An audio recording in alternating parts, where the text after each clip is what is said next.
Good morning students, very good morning to all of you. बताइए audio video clear है कि नहीं? Hand raise करके बताओ।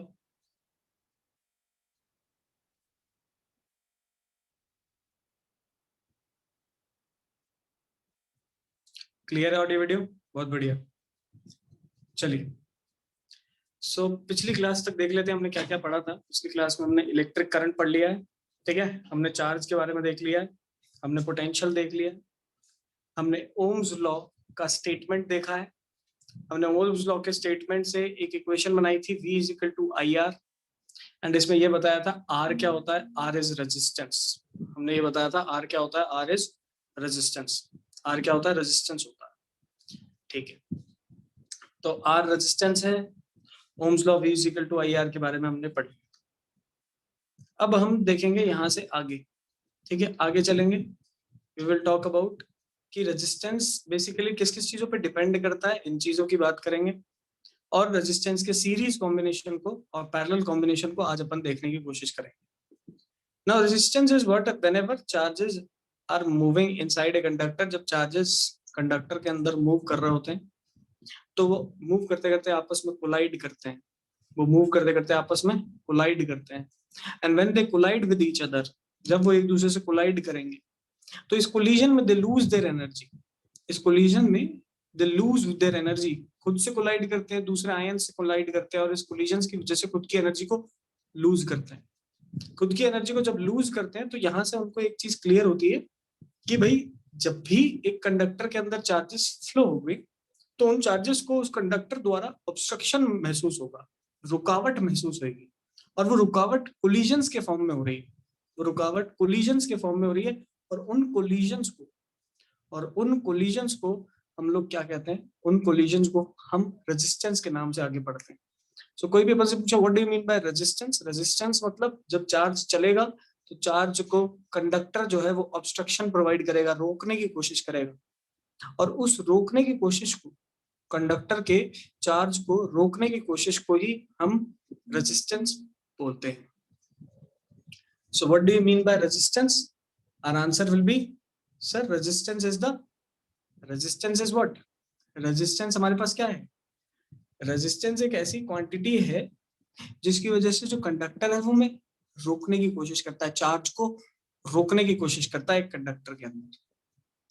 चलिए, first of all this resistance it is directly proportional to the length of the conductor. ये जो resistance है ये लेंथ ऑफ कंडक्टर के डायरेक्टली प्रोपोर्शनल है। डायरेक्टली प्रोपोर्शनल होने का मतलब, अगर मान लो मेरे पास कोई एक वायर है इस तरीके की, और मान लो मेरे पास एक वायर है कुछ इस तरीके की, ये दो वायर्स हैं,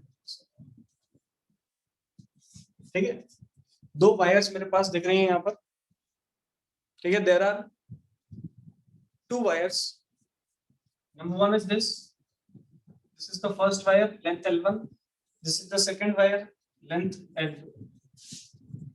now since we know that कि L2 जो है वो L1 से बड़ा है and the resistance is directly proportional to length, and जो रेजिस्टेंस है वो डायरेक्टली प्रोपोर्शनल किसके, लेंथ के। तो आपको ये चीज याद रखनी कि लेंथ ज्यादा होगी जिसकी, उसका रेजिस्टेंस भी ज्यादा होगा। सो ऑब्वियसली यहाँ पर resistance of the second wire will be greater than resistance of the first wire. ये यहाँ से अपन कंक्लूजन निकाल सकते हैं। ऐसा क्यों? ऐसा इसलिए कि यहाँ से जो चार्जेस आए, वो चार्ज इसको एंटर किया, यहाँ टकराया, फिर एंटर किया, यहाँ टकराया, यहाँ टकराया, यहाँ टकराया, यहाँ टकराया, फिर ऐसे आगे गया। लेकिन यहाँ से जब चार्ज आएगा तो चार्ज को एक ज्यादा लंबा डिस्टेंस ट्रेवल करके और फिर जाना पड़ेगा। खुद सोचो, चार्ज यहाँ से तो निकल जाएगा कुछ एक टाइम में, लेकिन यहाँ उसको ज्यादा ऑब्स्ट्रक्शन मिलेंगे, खूब सारे कोलिजन होंगे, फिर वो बाहर आए। इसका मतलब जितना लंबा एक कंडक्टर की लेंथ है उतनी ही वहां पर रेजिस्टेंस रहता है, जिसका मतलब resistance is directly proportional to length. That means if the length increases, the resistance also increases.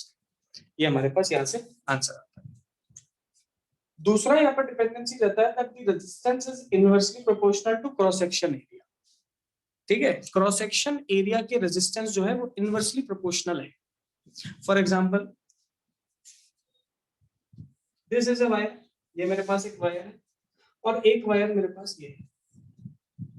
देखो, दो सिलेंड्रिकल वायर्स हैं मेरे पास, दोनों की लेंथ सेम है, दोनों की लेंथ सेम है, लेकिन इसका क्रॉस सेक्शन एरिया देखो और इसका क्रॉस सेक्शन एरिया देखो, दोनों का क्रॉस सेक्शन एरिया बहुत अलग अलग दिख रहा है। एक का क्रॉस सेक्शन एरिया बहुत ज्यादा है, बड़ी वायर है, चौड़ी वायर है, वाइडर है, और एक का क्रॉस सेक्शन एरिया बहुत पतला सा है। आप खुद सोचो किसके अंदर करंट जरा बड़े आराम से फ्लो कर जाएगा, जिसके अंदर ज्यादा एरिया है। जिसका ज्यादा एरिया वहां पर ज्यादा चार्ज मूव कर सकता है। जब ज्यादा चार्ज मूव कर सकता है तो वहां पर रेजिस्टेंस क्या हो गया, कम हो गया। सिमिलरली इस वायर की बात की जाए, ऊपर वाले वायर की, तो यहाँ पर बहुत कम सा एरिया है, चार्ज बहुत कम जा सकता है, कम जाएगा तो ऑब्वियसली रेजिस्टेंस क्या हो गया, ज्यादा। सो इसीलिए मैंने यहाँ पर लिखा resistance is inversely proportional to cross section area. Resistance क्या है, क्रॉस सेक्शन एरिया के इनवर्सली प्रोपोर्शनल है। Resistance is inversely proportional to cross section area, but resistance is directly proportional to length. Length बढ़ेगी तो रेजिस्टेंस बढ़ेगा, लेकिन अगर area बढ़ा तो रेजिस्टेंस घट गया। अगर एरिया बढ़ा तो रेजिस्टेंस घट गया। और यहां से मेरे पास रिलेशन आता है R is equal to rho L by A, और ये रिलेशन आपको मैंने पिछली क्लास में भी बताया था। क्या रिलेशन होता है, रिलेशन कह रहा है रेजिस्टेंस जो है वो लेंथ के डायरेक्टली प्रोपोर्शनल है, लेकिन जो रेजिस्टेंस है वो एरिया के इनवर्सली प्रोपोर्शनल है। लेंथ बढ़ेगी तो एरिया बढ़ेगा, ठीक है, सॉरी, लेंथ बढ़ेगी तो रेजिस्टेंस बढ़ेगा, एंड एरिया अगर बढ़ा, क्रॉस सेक्शन एरिया, तो रेजिस्टेंस कम हो गया। बताओ ये छोटा सा टॉपिक सबको क्लियर हुआ कि नहीं? हैंड रेस करके बताओ सब।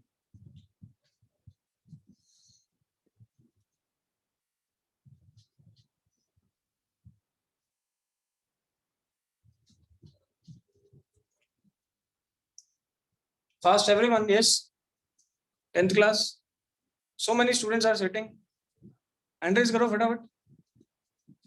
क्या कर रहे हो, सो रहे हो क्या? Are you always sleeping in the class?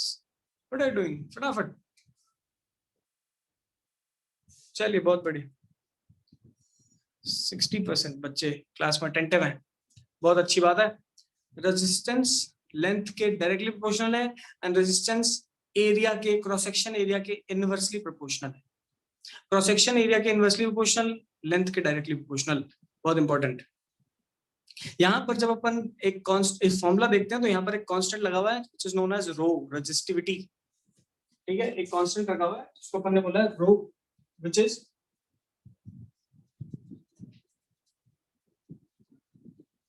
Resistivity.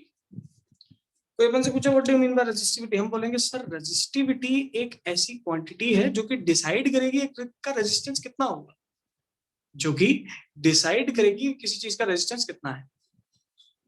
जैसे फॉर एग्जांपल इस रेजिस्टिविटी के हिसाब से मैं एक बात करता हूं, गोल्ड की बात करते हैं, एक तरफ वुड की बात करते हैं। गोल्ड क्या होता है, best conductor of electricity. Gold क्या है, best conductor of electricity. Would क्या है, not a good conductor of electricity, एक इंसुलेटर का काम करता है। ठीक है, वुड के अगर मैं अप्लायंसेस से, अपन कहते हैं ना कि किसी को अगर शॉक लग जाए तो इसे लकड़ी की छड़ी से ऐसे दूर कर देना चाहिए, ऐसा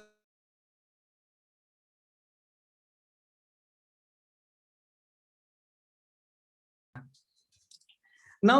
हर एक मटेरियल का रेजिस्टेंस क्या क्या रहेगा वो उसकी रेजिस्टिविटी पे डिपेंड करता है, and resistivity it is a constant quantity. Resistivity एक मटेरियल के लिए कांस्टेंट रहती है। जैसे फॉर एग्जांपल गोल्ड की जो रेजिस्टिविटी है, वो गोल्ड कहीं से भी निकालो उसकी रेजिस्टिविटी उतनी ही रहेगी, उसका स्पेसिफिक रेजिस्टेंस उतना ही रहेगा, that is same everywhere in the world. अगर मैं वुड की रेजिस्टिविटी इंडिया में देखूंगा, चाहे यूएसए में देखूंगा, कहीं पे भी देखूंगा, रेजिस्टिविटी सेम दिखेगी, लेकिन जो रेजिस्टेंस है, लेकिन जो रेजिस्टेंस है, ये रेजिस्टेंस लेंथ और एरिया पे बदल जाता है। और इसी पे मैंने टेस्ट में एक सवाल दिया, टेस्ट में मैंने सवाल ये दिया कि मैंने एक वायर की लेंथ को बढ़ा दिया, मैंने एक वायर की लेंथ को बढ़ा दिया, ध्यान से सुनो, लेंथ को जब बढ़ाऊंगा तो रेजिस्टेंस क्या करेगा, बढ़ेगा, लेकिन रेजिस्टिविटी कांस्टेंट रहती है, रेजिस्टिविटी चेंज नहीं करती लेंथ और एरिया पे, रेजिस्टिविटी सिर्फ टेम्परेचर पे चेंज करती है। सो वहां पर आंसर अपना क्या था कि if the length increases the resistivity remains same, rho का रो ही रह जाता है। ये क्वेश्चन मैंने टेस्ट में दिया, तो जितने बच्चों ने टेस्ट दिया है उन्होंने देखा भी होगा ये चीज, ठीक है। जितने बच्चों ने टेस्ट दिया है उन्होंने ये चीज जरूर देखी होगी कि सर वहां पर एक क्वेश्चन ऐसा जरूर था। चलिए इसके बाद अपन आगे चलते हैं। आगे चल के अपन ये बात करते हैं कि टेम्परेचर पे कैसे डिपेंड करता है, रेजिस्टिविटी टेम्परेचर पे कैसे डिपेंड करती है। सो आप ये देखो कि जैसे ही आपने टेम्परेचर बढ़ाया, जैसे ही आपने टेम्परेचर को बढ़ाया, टेम्परेचर बढ़ाने की वजह से वहां पर जो इलेक्ट्रॉन्स हैं वो इलेक्ट्रॉन्स बहुत तेज तेज चलने लगेंगे। वहां पर जो इलेक्ट्रॉन्स मौजूद हैं कंडक्टर के अंदर, वो इलेक्ट्रॉन बहुत तेज तेज चलने लगते हैं। तेज चलने लगते हैं तो उनके बीच में टकराव ज्यादा होती है, बहुत ज्यादा वो कोलिजन्स करते हैं एक दूसरे से। और जितने ज्यादा अपने एक दूसरे से कोलिजन करेंगे उतनी ज्यादा वहां पर उनको रेजिस्टिविटी महसूस होगी, रेजिस्टेंस महसूस होगा। सो एक चीज यहाँ पर याद रखनी है, number third point, that the resistivity is directly proportional to temperature. ठीक है, रेजिस्टिविटी जो है वो टेम्परेचर के डायरेक्टली प्रोपोर्शनल है। जैसे जैसे टेम्परेचर बढ़ता है रेजिस्टिविटी भी बढ़ती है, टेम्परेचर घटेगा रेजिस्टिविटी घटेगी। रेजिस्टिविटी सिर्फ टेम्परेचर पे डिपेंड करती है, रेजिस्टेंस लेंथ और एरिया पे डिपेंड करता है। लेंथ बढ़ाओगे रेजिस्टेंस बढ़ेगी, एरिया घटाओगे तो रेजिस्टेंस बढ़ेगा। लेकिन अगर लेंथ और एरिया चेंज करके हमसे पूछा जाए कि रेजिस्टेंस रेजिस्टिविटी के साथ क्या हो रहा है, तो आप बोलोगे सर नो चेंज, कुछ नहीं हो रहा। Resistivity only depends on temperature, and temperature बढ़ाओगे तो रेजिस्टिविटी बढ़ेगी, टेम्परेचर घटाओगे तो रेजिस्टिविटी कम हो जाएगी। ये कुछ एक पैरामीटर्स हैं, मैं इसको यहाँ पर लिख देता हूँ। ये आज की क्लास में सभी बच्चों को याद हो जानी चाहिए ये सारी चीज, ठीक है, कि टेम्परेचर बढ़ाने से घटाने से क्या होगा। बहुत कम बच्चे क्लास के अंदर ऐसे हैं जिन्होंने मुझे अभी तक काम भेजा है, ऑलमोस्ट 10 to 15 स्टूडेंट्स ही हैं। बेटा अगर आपको पता है स्कूल से कितने सारे नंबर जाते हैं, ठीक है, सारे इंटरनल मार्क्स जो साइंस के हैं मैं कॉपीज के बेस पे दूंगा, जो मुझे काम भेजेगा उस पे, जो बच्चे जितना काम भेजेंगे मैं उसी के बेस पे इंटरनल मार्क्स भेजूंगा। काम करना शुरू कर दो। अगर स्कूल खुले और मुझे पता चला किसी भी बच्चे का काम कंप्लीट नहीं है, वो फोटोस्टेट करा के बैठा है, तो मैं उसके नंबर इंटरनल के 0 दूंगा। काम करना शुरू कर दो।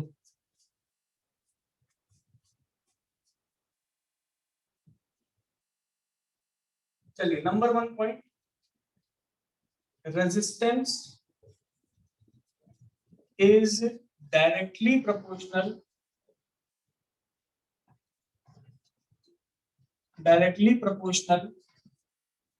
to length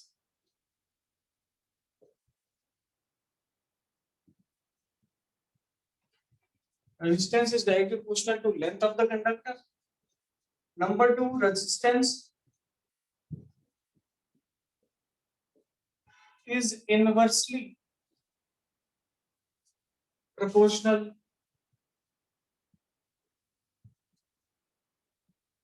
to area of cross section.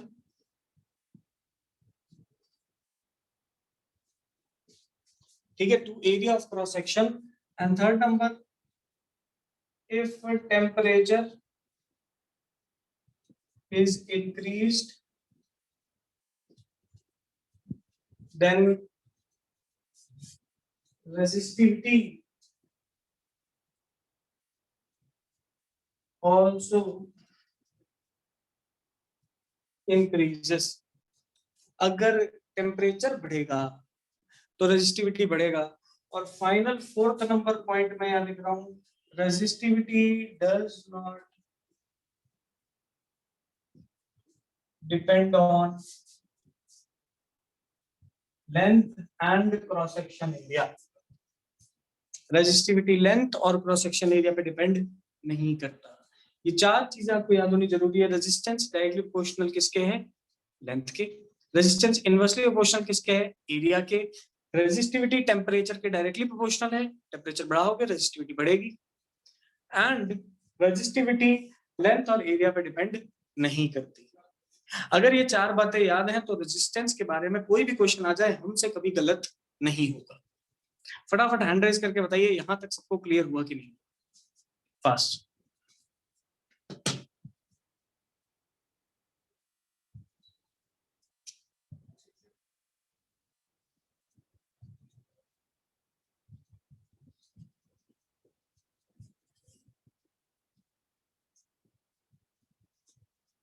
Yes everyone fast.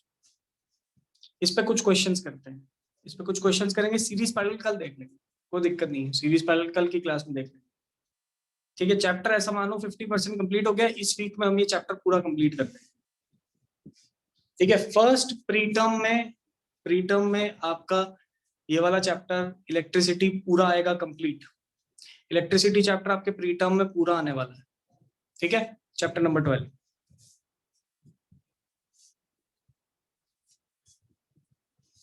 चलिए, तो ये 4 पॉइंट अपन को समझ में। अब अपन देखते हैं, देखो ये 4 पॉइंट अपन को समझ में आ गए किस तरीके से करना है। चलिए, अब अपन देखेंगे कि यार ये तो समझ में आ गया कि रेजिस्टिविटी और रेजिस्टेंस किस पे डिपेंड करते हैं। इस पे क्वेश्चन कैसे आएंगे सर, क्वेश्चन कैसे आएंगे, तो आइए उसकी बात करते हैं।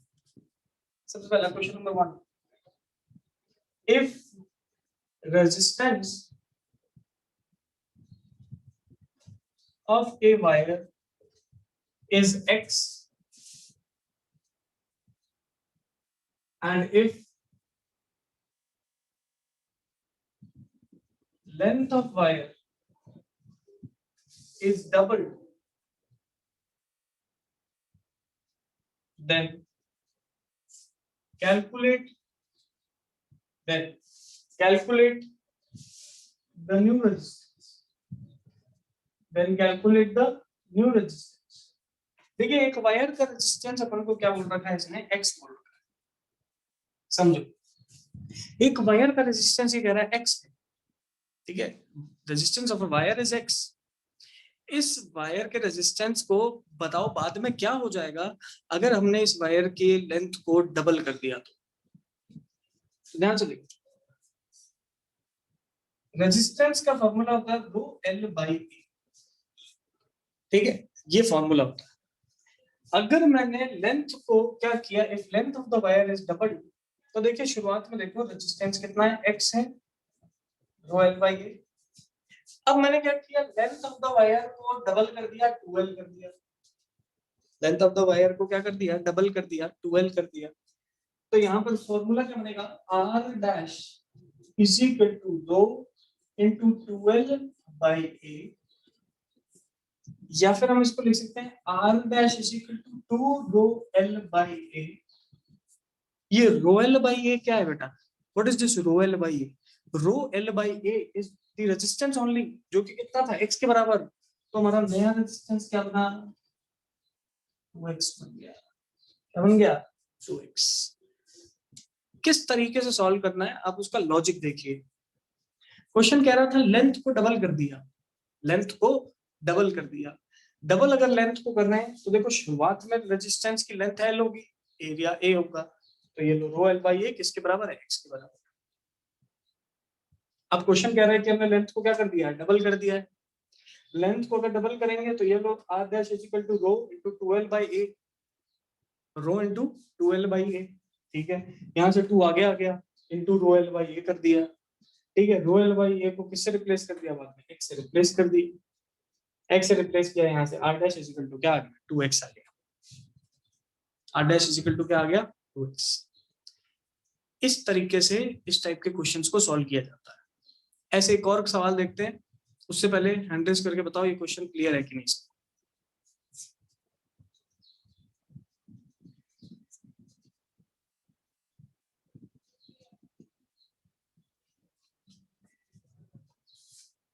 चलिए,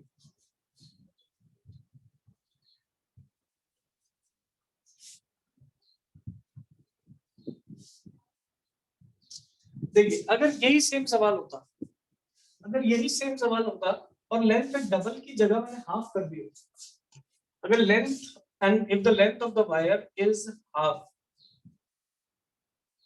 आधी कर दी, तब क्या फिर सवाल होता। देखिए तब हम क्या करते, तब अपन r is equal to rho L by A को x लिखते हैं, लेंथ को हमने आधा कर दिया, तो हमारा जो नया रेजिस्टेंस बनता है वो बनता है रो इनटू l बाई 2a, और रो एल बाई ए को हम क्या लिख सकते हैं, x, तो ये बन गया x बाई 2।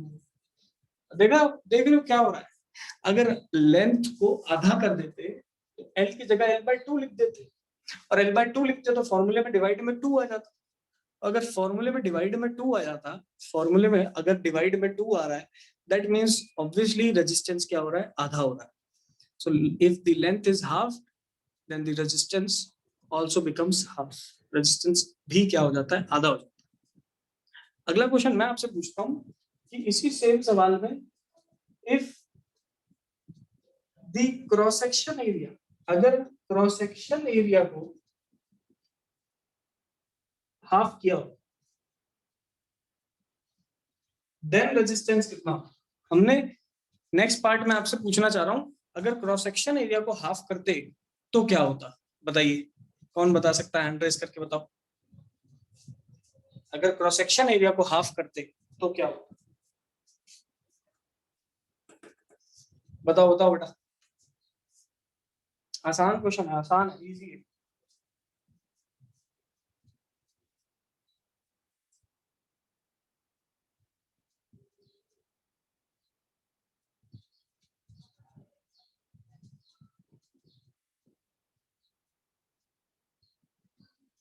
देखें कौन बता सकता है. Yes, who will tell. बताओ बेटा, सहल Bhati. Yes, sir. If the cross section area is half, then R equals to sir R double हो जाएगी. R डबल हो जाएगी. Okay, R should be equal to 2x. कैसे करेंगे, ध्यान से देखिए. Area is replaced by a by 2. शुरुआत में अगर एरिया a था, हमने इस बार एरिया को हाफ कर दिया, दैट मींस a बाय 2 कर दिया. रेजिस्टेंस देखो क्या है, रेजिस्टेंस का फॉर्मूला होता है R is equal to rho L by A, और A का 2 ऊपर चला जाएगा तो ये 2 ऊपर चला गया, बना 2 रो L बाय A. ठीक है, सॉल्व करेंगे तो देखिए ध्यान से, रो L बाय A तो x के बराबर है, तो ये बन गया 2x. क्या बना, 2x बना. किस तरीके से निकाला हमने ये क्वेश्चन, किस तरीके से सॉल्व किया है, इसका लॉजिक देखिए. जब भी क्वेश्चन में कोई भी चीज को double, half, 4 times 4, divide by 4 कुछ भी दे रखा हो, आप उसको बदल दो बस. जैसे यहाँ पर हाफ दे रखा था तो a को a बाय 2 कर दिया, फॉर्मूले में रिप्लेस किया, आंसर आ गया. ऐसे एक और देखते हैं, मैं आप ही लोगों से आंसर पूछूंगा. बताओ, अगर लेंथ को हाफ कर दिया जाए और एरिया को डबल कर दिया जाए तो रेजिस्टेंस के साथ क्या होगा. लेंथ को हाफ कर दिया है, एरिया को डबल कर दिया है, बताइए, हैंड रेज करो. लेंथ को हाफ कर दिया जाए, एरिया को डबल कर दिया जाए, length half, area double, what will happen. Yes, कौन बता सकता है.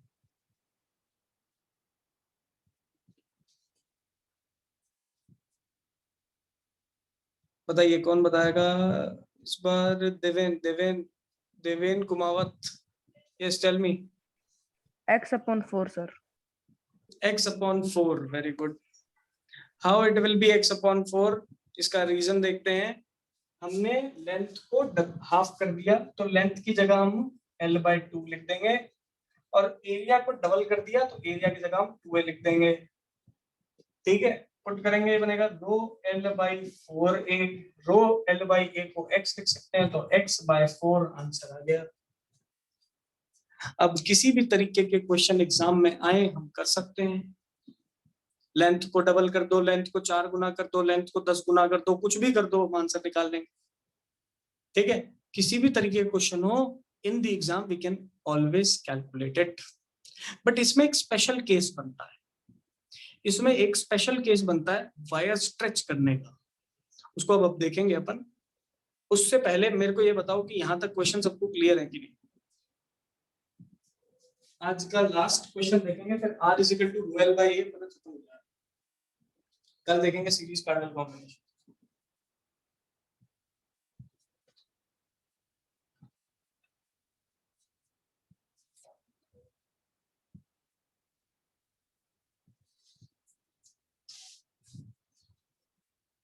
चलिए लास्ट क्वेश्चन देखते हैं आज का. फटाफट सभी हैंड रेज करो यार. क्या कर रहे हो, सो रहे हो क्या क्लास में.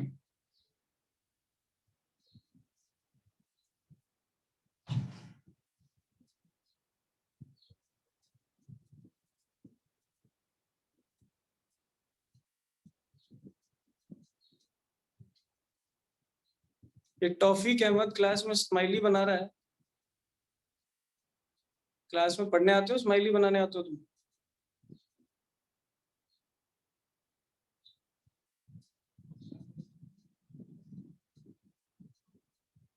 And same goes with Rashmi Arya also.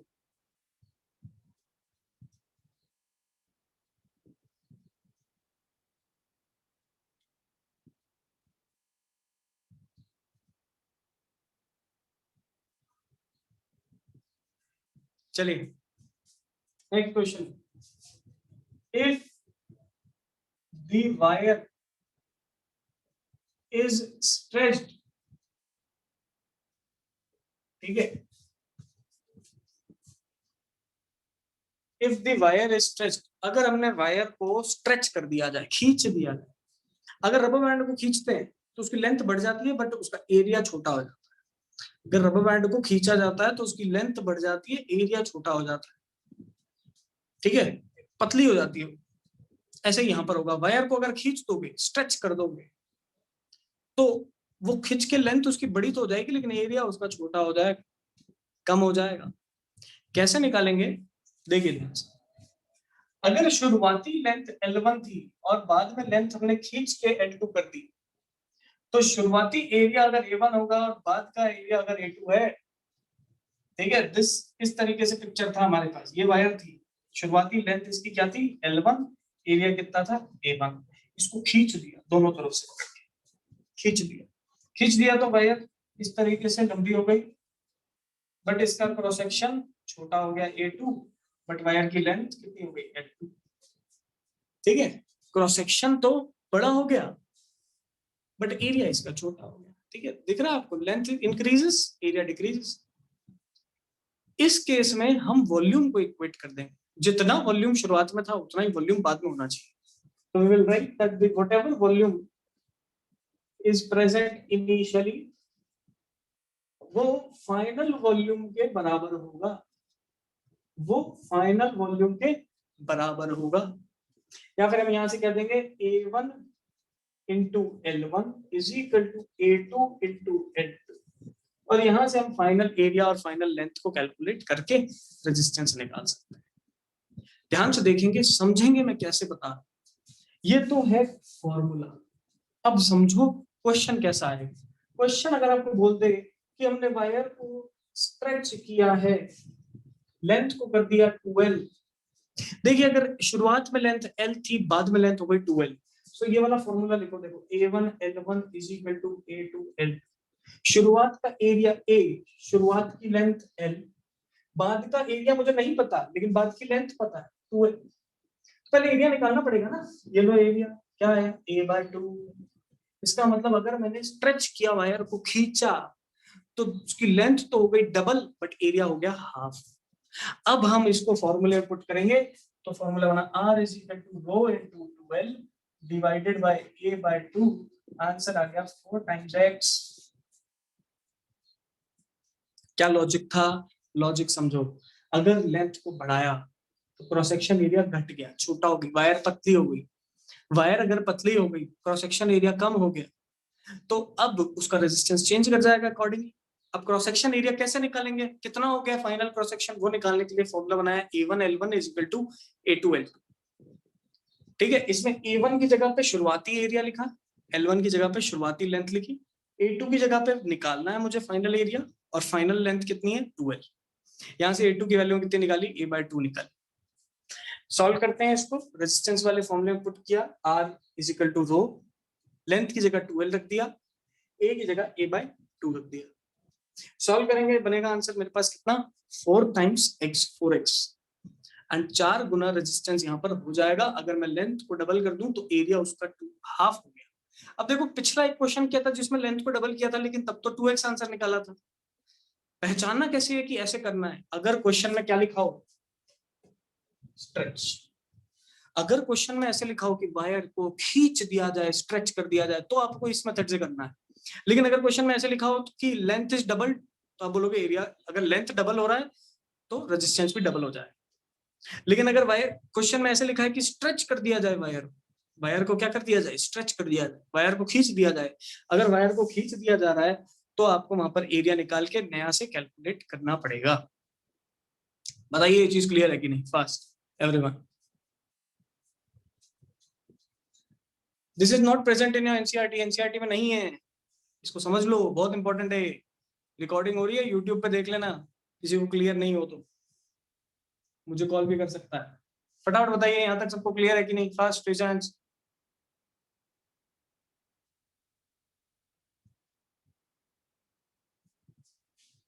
चलिए इस लास्ट क्वेश्चन पे नेक्स्ट क्लास के अंदर अपन ये जो लास्ट टॉपिक देखा है, इस नेक्स्ट क्लास के अंदर अपन ने क्या करना है, इस टॉपिक के ऊपर 2-3 क्वेश्चन देख लेंगे, फिर सीरीज पैरेलल शुरू करेंगे। तो ये जो लास्ट वाला टॉपिक है इसको पहले नेक्स्ट क्लास में अपन एक बार रिवाइज कर लेंगे, ठीक है? नोट्स मैं चाहता हूँ सभी लोग कंप्लीट करके मुझे भेजें, जितना जल्दी भेजोगे उतना जल्दी मैं इंटरनल के मार्क्स दूंगा, ठीक है? तो ये सब आप पे डिपेंड करता है, आप कितना जल्दी नोट्स भेजते हो। आज की क्लास अपन करते हैं खत्म, will meet again in the next class. उससे पहले जितने भी बच्चे हैं उनको कोई भी डाउट आए they can ask through WhatsApp या इवनिंग में आप कॉल कर सकते हो। चलिए आज की क्लास खत्म करते हैं, will meet again in the next class.